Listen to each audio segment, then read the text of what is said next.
सारे देवताओं को मेरा नमन।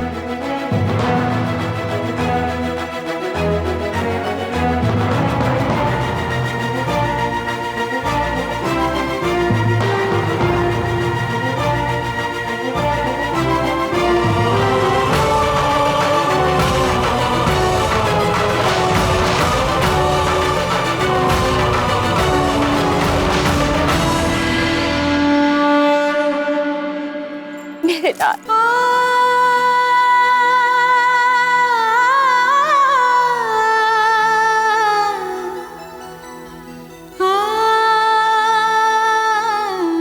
अंजना, तुमने हनुमान को गणपति भगवान की कथा सुनाई है।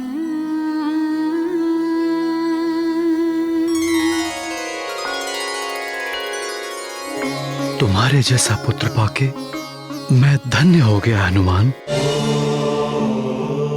तुम्हारी सदा विजय हो।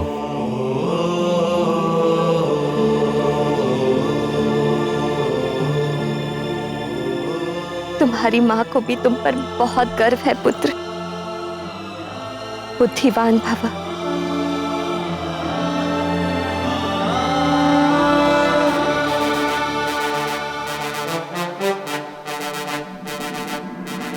हे ईश्वर, इस परिवार के सुख को यूं ही बनाए रखना प्रभु। इस पर किसी की कुदृष्टि न पड़े।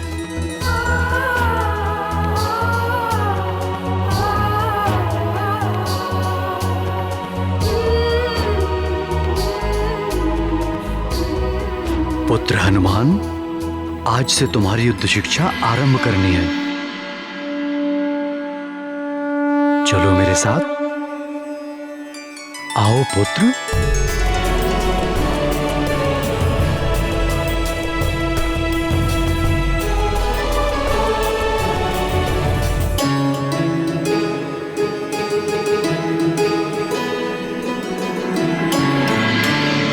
मातली, तुम मेरे सारथी ही नहीं, मेरे सबसे विश्वसनीय सहायक भी हो। इसीलिए हम तुम्हें पुंजिक स्थला अर्थात हनुमान की मां अंजना को वापस लाने का कार्य सौंप रहे हैं।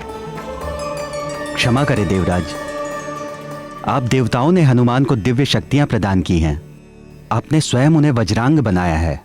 यदि उन्होंने मुझे रोका तो मैं उनका सामना नहीं कर पाऊंगा। किंतु हम नियमों के समक्ष विवश है मातली, तुम्हें जाना ही होगा। आपकी आज्ञा का पालन करना मेरा धर्म है।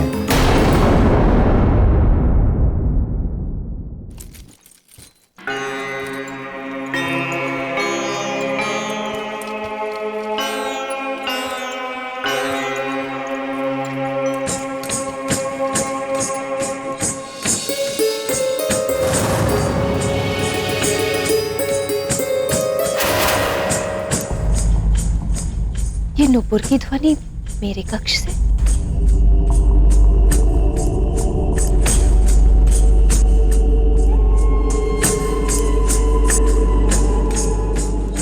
कहीं हनुमान फिर से कोई नई क्रीड़ा तो नहीं कर रहा?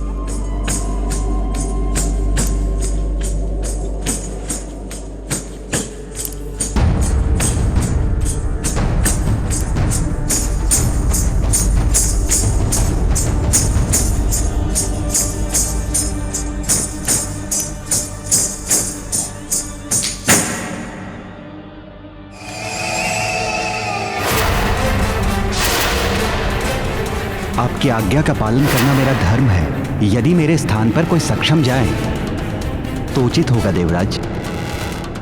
मैं हनुमान का सामना करने में असमर्थ रहूंगा। देवराज,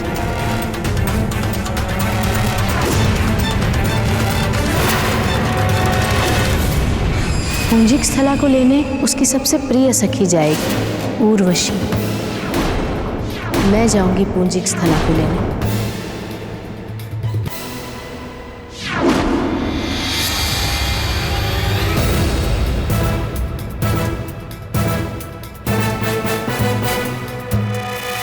आप यहाँ मेरे कक्ष में? अच्छा हुआ कि तुमने मुझे पहचान लिया। मुझे तो लगा था तुम सब कुछ भूल चुकी होगी। आपको क्यों नहीं पहचानूंगी मैं? आप स्वर्ग की अप्सरा उर्वशी हैं। मेरे पुत्र के अभिषेक में आई थी आप। मैं कुछ और भूलने की बात कर रही हूँ। और तुम मुझे ही पहचानने में लगी हो।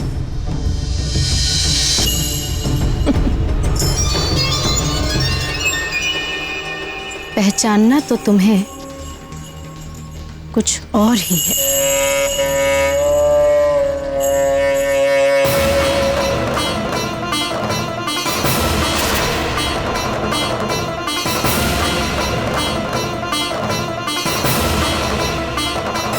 स्मरण है तुम्हें ये नुपुर? पुंजिक स्थला। ये आप क्या कह रही हैं? और आप मुझे पुंजिक स्थला क्यों कह रही हैं? क्योंकि तुम ही पुंजिक स्थला। और ये नुपुर, ये तुम्हारे ही तो है। एक बार छूकर देखो इन्हें, तुम्हें सब स्मरण हो जाएगा। छुओ, छुओ ना।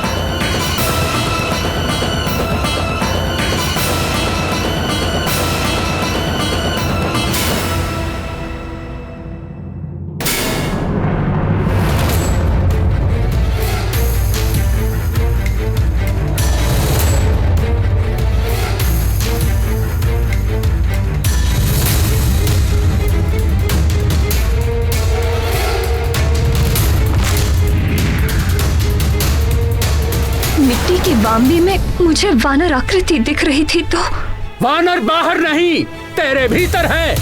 चाह तू भी वानरी हो जाएगी।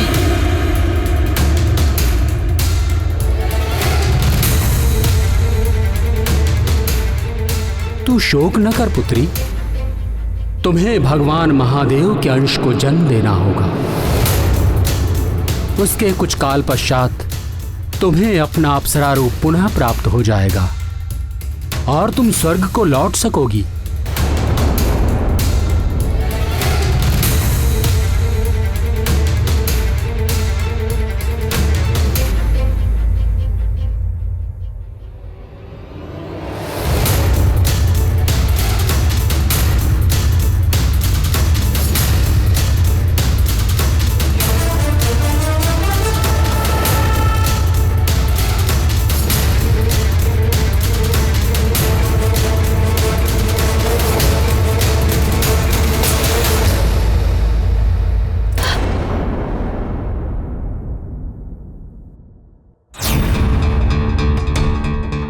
नहीं, ये कैसे संभव है?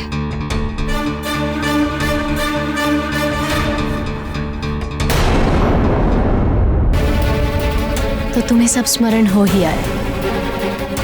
तो अब सुनो, तुम्हारे श्राप की अवधि समाप्त हो चुकी है, इसलिए अब तुम्हें स्वर्गलोक लौटना होगा। यह देवराज इंद्र का आदेश है।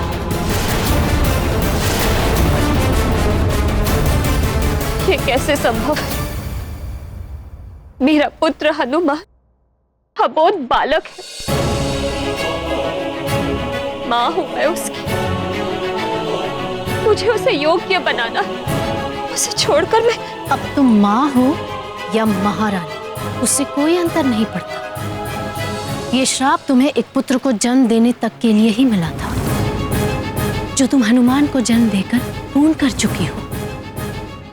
अब तुम्हें सब कुछ त्याग कर स्वर्गलोक लौटना होगा, और स्वर्गलोक के नियमों का कोई उल्लंघन नहीं कर सकता। तुम भी नहीं, पुंजिक स्थला।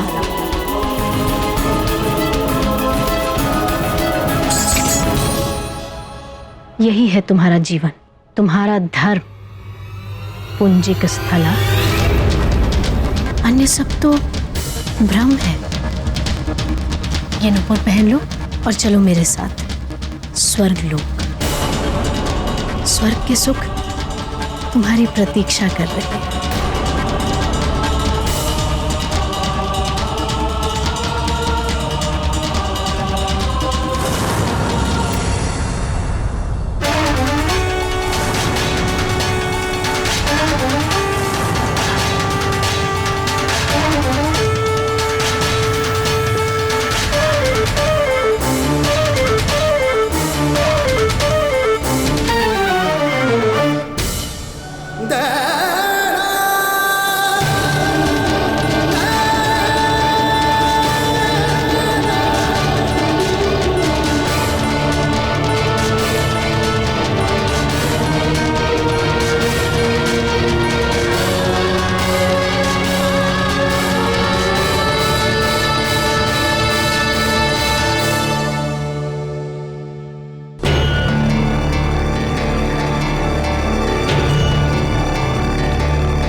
स्वर्ग के सुख, मेरे हनुमान के बदले में मुझे तीनों लोकों के सुख भी मिल जाएं, तो भी मैं हनुमान का ही चुनाव करूंगी।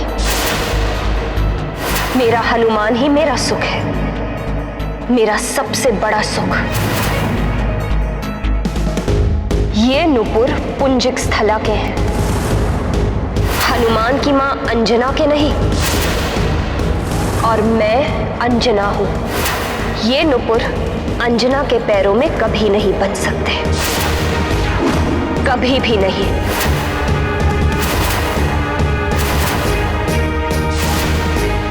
तुम ऐसा नहीं कर सकते।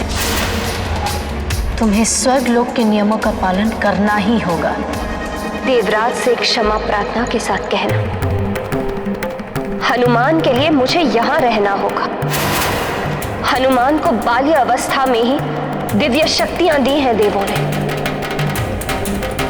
अबोध बालक है वो, उसे संपूर्ण हनुमान बनने के लिए मेरे संस्कारों और सीख की आवश्यकता है।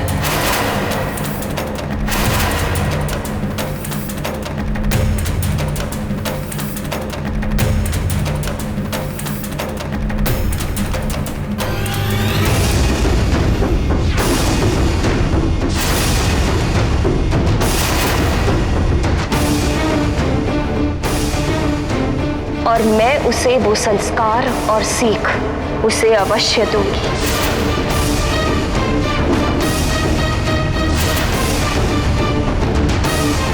कहना देवराज से, मां हूं मैं, और मां के पैरों में नुपुर नहीं पायल शोभा देती है।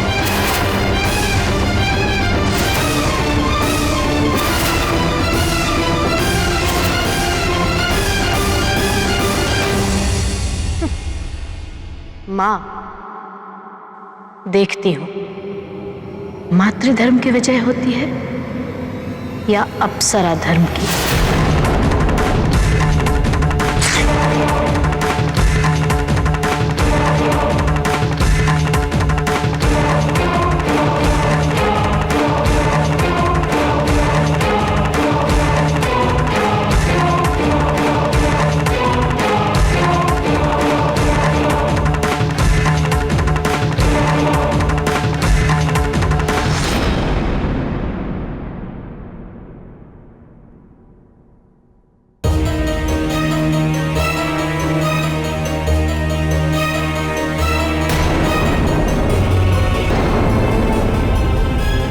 देवराज इंद्र बहुत हठी। नियम पालन के लिए वो कुछ भी कर सकते।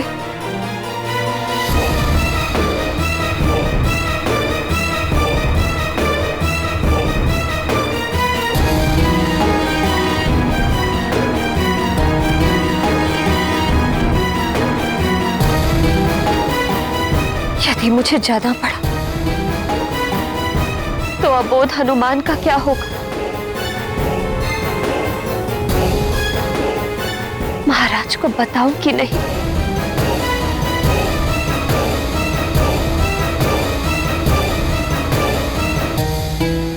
और यदि हनुमान को ज्ञात हो गया कि मुझे जाना है तो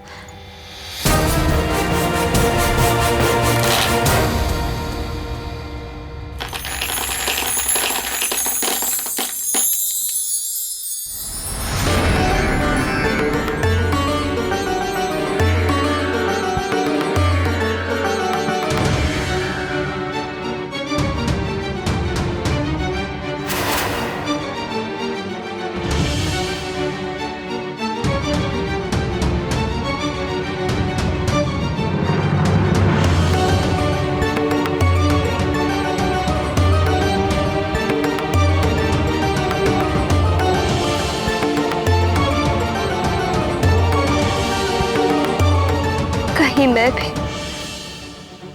इन मोतियों की तरह टूटकर बिखर गई तो, और वो संस्कार जो मैं हनुमान को देना चाहती वो भी बिखर गए तो। नहीं,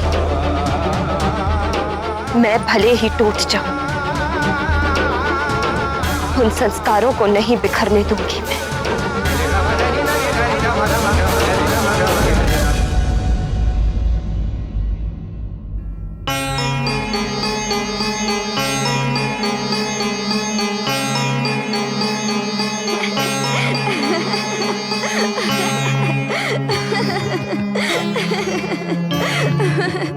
पिताश्री, फिर क्या हुआ पिताश्री?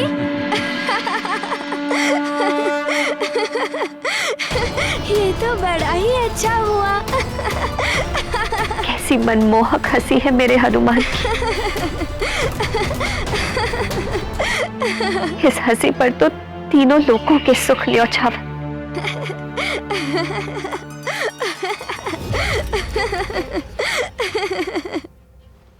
क्या कहूं अपने पुत्र और स्वामी से कि देवराज ने।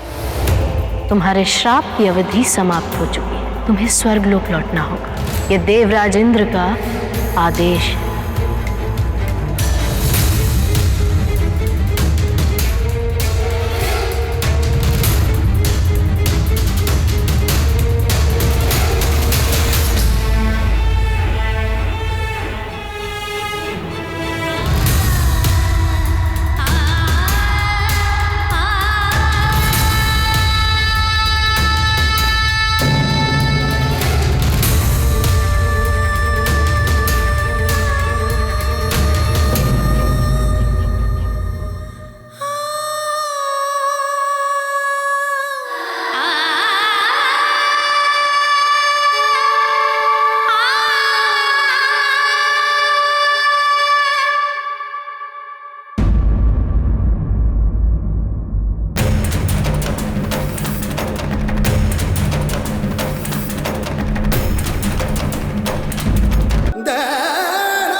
कहाँ पर चली गई थी?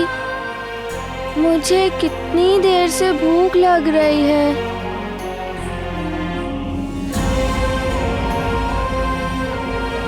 माँ, मैं ये सोच रहा था कि कब मेरी प्यारी सी सुंदर सी माँ आएंगी और मेरे लिए भोजन परोसेंगी और मुझे अपने हाथों से खिलाएंगी।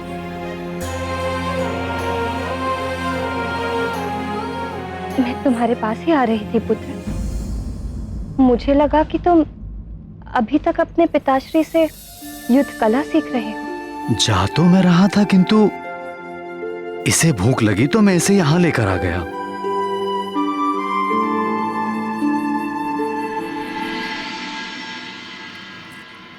कैसी माँ हूं मैं। मेरे लाल को भूख लगी और मुझे ज्ञात ही नहीं। मैं भी न जाने कहाँ खोई हुई हूँ।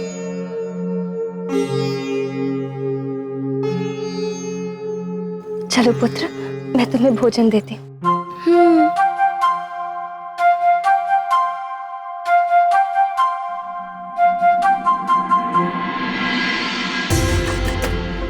सेविकाओं, भोजन लेकर आओ।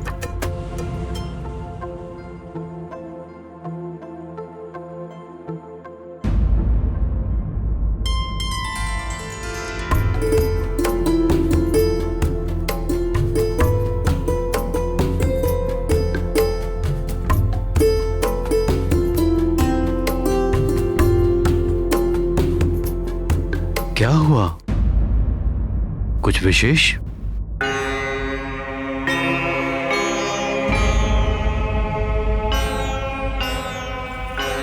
हाँ स्वामी,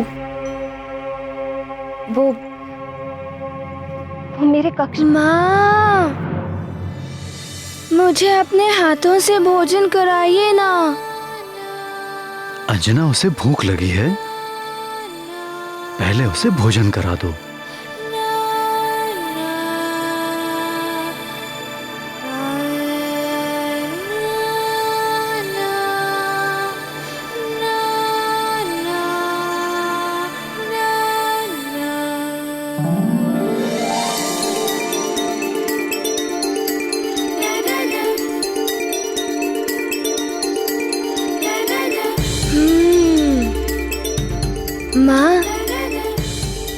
कितना सुखद लग रहा है जब आप मुझे खिला रही हैं।